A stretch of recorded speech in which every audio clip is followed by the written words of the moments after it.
Ananna Zaman was Women's Officer this year and is looking to further her student political career by running for president. As such, her manifesto stresses the need to better publicise part-time officer campaigns. Let's hear more. She's joined by Katie Sandals. Hello, Ananna. Hiya.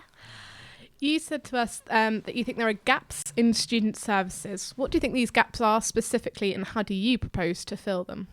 I think it's really important I think people don't understand or know that after you see Open Door for a certain number of sessions, you actually are no longer, they move you on to a different service, which is actually which you aren't aware of when you join Open Door service. I think that needs to be continued for after, because only a couple of sessions is definitely not enough to work through your problems, definitely. Same works with leave of absence. Once you've applied for leave of absence, you have virtually no support from the university. I think within the department, there's lots of gaps in support in the department in terms of supervisors and lecturers not really understanding how to support students. And I hope that to educate them in ways that they can greatly support students when it comes to anxiety and those problems which hinder students do their jobs. One of your biggest policies is that you'd like to create a safe space on campus. Yeah. How would you propose doing that?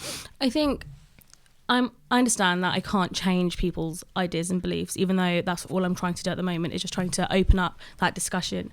I'd create a safe space by just letting people know and being very vocal about, that this is a safe space and that it's not okay to say things that are unsafe towards students. And I don't think it's unreasonable for me to ask students to be respectful of the rest of their student body. You suggested, amongst other things, campaigning for a fairer student loan. Now, I think that's something a lot of students are going to agree with, but do you think it's achievable? Yeah, of course it's achievable. Why isn't it not achievable? It has to be, because this is... How do I put this?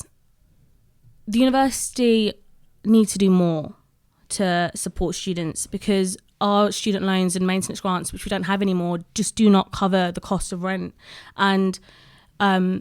just by campaigning and just being very passionate and just not giving up, I think that's the main problem here, just to not give up at all.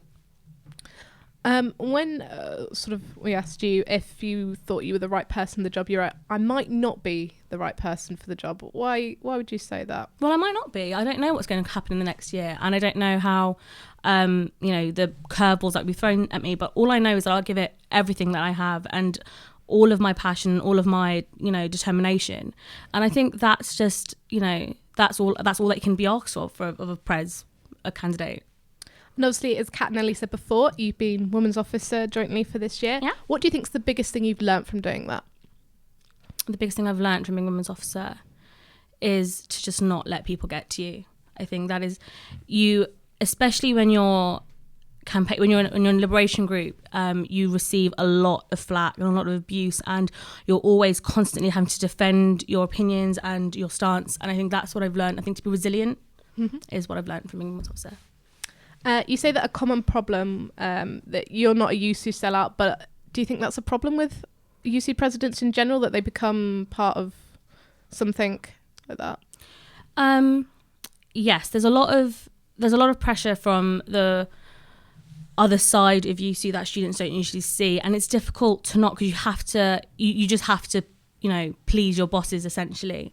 And I have no interest in running campaigns that are meaningless. And an interesting bit, a little tidbit for you, for everyone listening, you're writing a book about a hostile alien takeover. You've got to tell us a bit more about this. I am obsessed with the idea of life beyond this planet, and I love writing, and put both of my loves together, that's what you get, basically. You get a book about hostile alien takeover. Yes. And quickly, we asked you to name somebody you'd like to see at the summer ball. You said J. Cole because J. Cole. Would you like to expand on why J. Cole should be at summer ball? His music has so much feeling, and it resonates strongly with me, a lot of his songs, and that's why I think he's just such an inspiration to so many people, and he's just one of my favourite rappers, so yeah. Love a nice little bit of inspiration to finish the year on. That brings us to the end of your interview. Thank you.